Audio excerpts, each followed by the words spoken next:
Bagian 3. Bosan hidup miskin.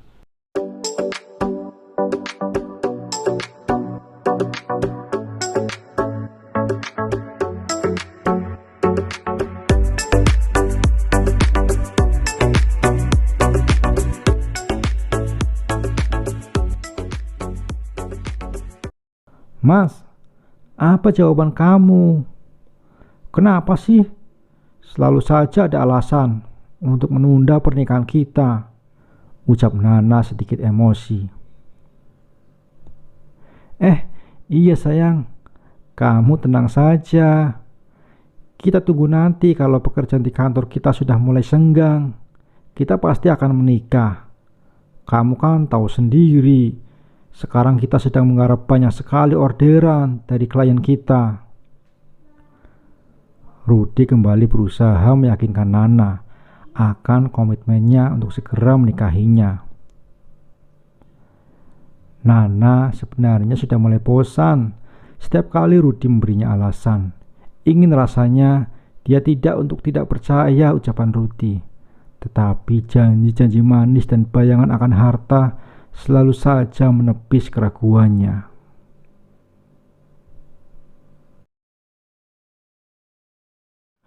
Aku muak sekali hidup miskin, gumam Nana sambil memotong sayuran dengan kesal. Setiap hari makan cuma sayur-sayur terus. Makan ayam cuma seminggu sekali. Setiap hari makan cuma sayur terus.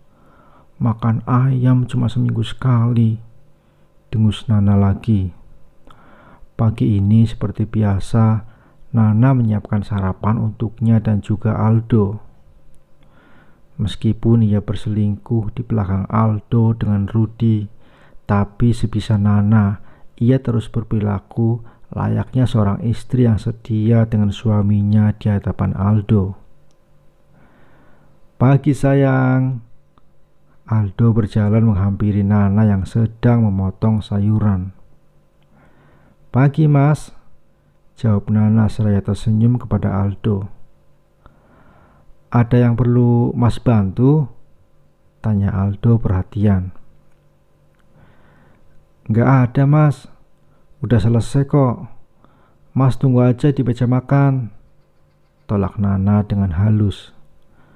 Nana lalu memasukkan sayuran yang sudah ia potong tadi ke air yang sudah mendidih. Sedangkan Aldo, dia pergi ke meja makan, menunggu Nana selesai memasak. Hanya menunggu beberapa menit, Nana sudah berjalan menghampirinya, seraya membawa mangkuk yang berisikan sayur ke meja makan. Nana menyimpan mangkuk itu di atas meja dan menuangkan sayur yang sudah ia masak tadi ke atas nasi Aldo. Dengan hati senang, Aldo menyantap masakan istrinya itu. Dan untuk kesekian kalinya, Aldo juga melemparkan pujian untuk Nana karena masakan Nana yang sangat enak di lidahnya. Nana tidak banyak bicara. Ia menganggukkan kepalanya membalas pujian dari Aldo. Sebenarnya Nana sudah muak hidup dengan Aldo yang pas-pasan. Ia ingin hidup mewah tanpa harus memikirkan besok ingin makan apa. Nana ingin mengakhiri hidup miskinnya dengan cara menikahi Rudy.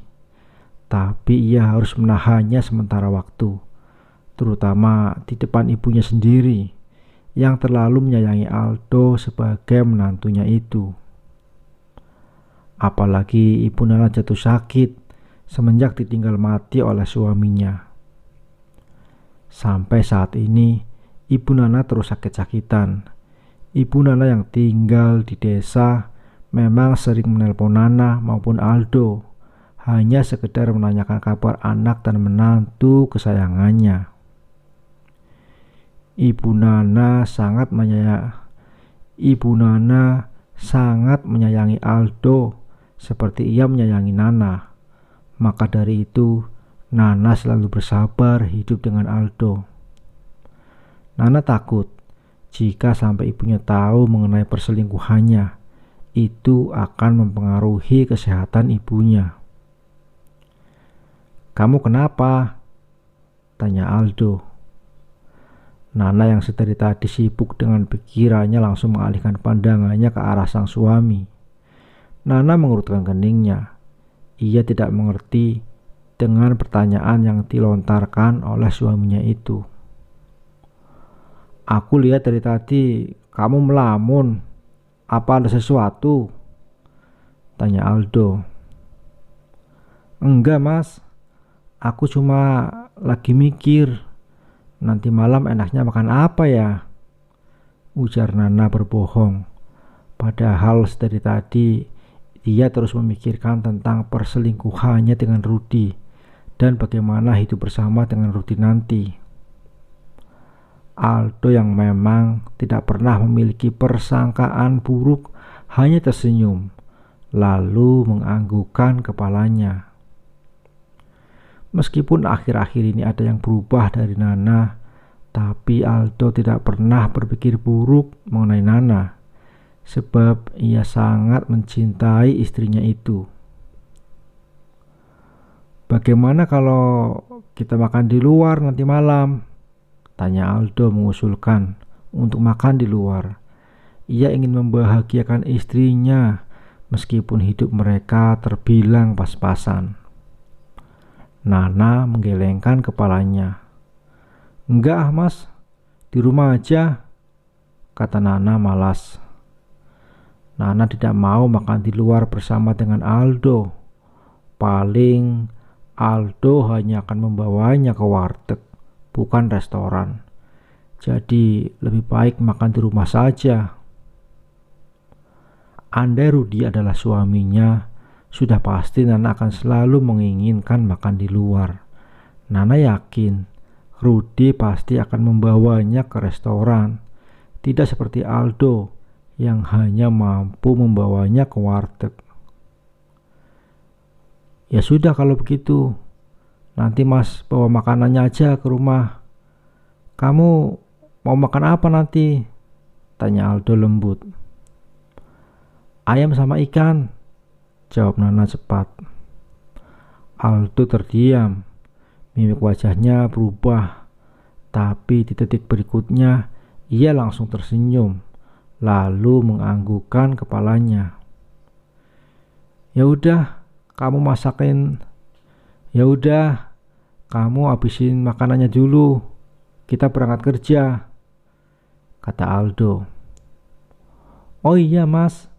Hari ini kamu gak usah anterin aku ya." Nana mulai menyantap makanannya. Aldo mengerutkan keningnya merasa heran. "Kenapa?" tanya Aldo. "Sekali-sekali aku mau berangkat kerja naik angkot," jawab Nana. Tidak biasanya Nana ingin naik angkot. Biasanya Nana paling tidak suka naik angkot karena bersentuhan dengan orang lain. Apalagi kebanyakan orang yang naik angkot adalah ibu-ibu yang pulang dari pasar. "Tumben," ujar Aldo. Nana menggaruk-garuk kepalanya yang tidak gatal mencari alasan lain. "Teman aku ngajak berangkat bareng naik angkot. Soalnya suaminya gak bisa anterin dia," jawab Nana mantap dengan jawabannya. Aldo mengangguk-anggukkan kepalanya. "Ya udah, kamu hati-hati di jalan." Sebenarnya Aldo menaruh sedikit curiga dengan alasan dari Nana. Tapi Aldo menepis semua kecurigaannya terhadap istrinya itu. Ia yakin istrinya tidak akan berbohong kepadanya. Padahal istrinya itu memang sedang membohonginya. Dia sengaja tidak mau berangkat kerja di antar Aldo karena Rudy akan menjemputnya dan berangkat bersama dia ke kantor. Aldo lalu berdiri dari duduknya, mendekati Nana dan hendak mencium kening Nana. Tapi Nana langsung menjauhkan kepalanya dari jangkauan Aldo. "Udah siang, sebaiknya kamu cepat berangkat, Mas," ujar Nana. Aldo langsung melihat ke arah jam dinding di rumahnya.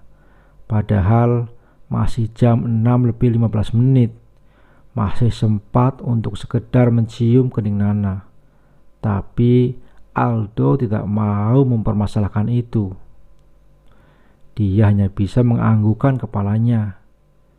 "Ya udah, aku berangkat dulu. Sampai ketemu nanti." Setelah mengatakan itu, Aldo langsung pergi dari rumah. Saat Aldo sudah berangkat ke kantornya untuk bekerja, Nana langsung berlari keluar rumah, melihat kepergian suaminya. Nana memastikan Aldo benar-benar sudah pergi karena ia akan dijemput oleh Rudy. "Akhirnya pria miskin itu pergi," gumam Nana. Nana pun segera meraih ponselnya dan menghubungi Rudy. Nana mengatakan jika sekarang situasi sudah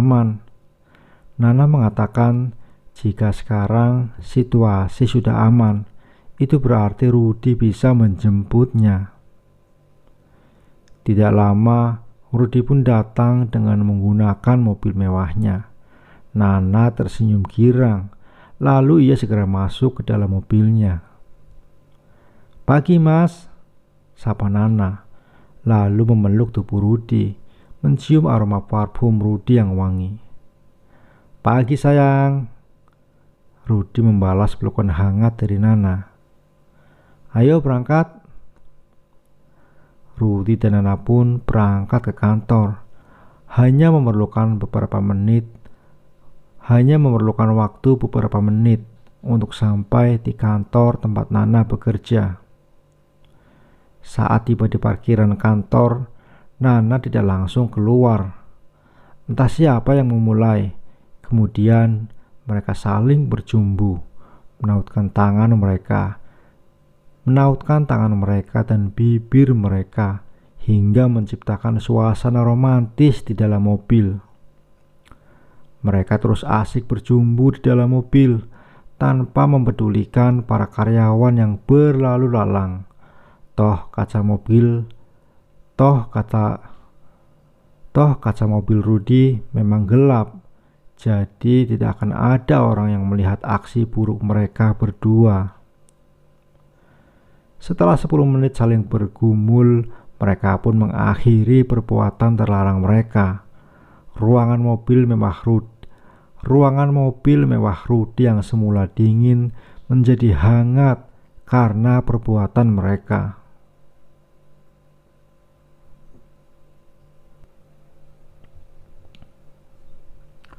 Setelah 10 menit saling bergumul, mereka pun mengakhiri perbuatan terlarang mereka.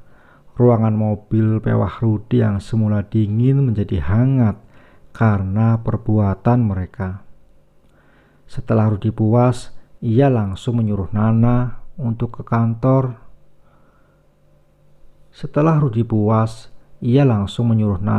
Keluar terlebih dahulu dari mobilnya. Sebelum keluar dari mobil Rudy, Nana mengamati para karyawan yang berlalu lalang di parkiran terlebih dahulu.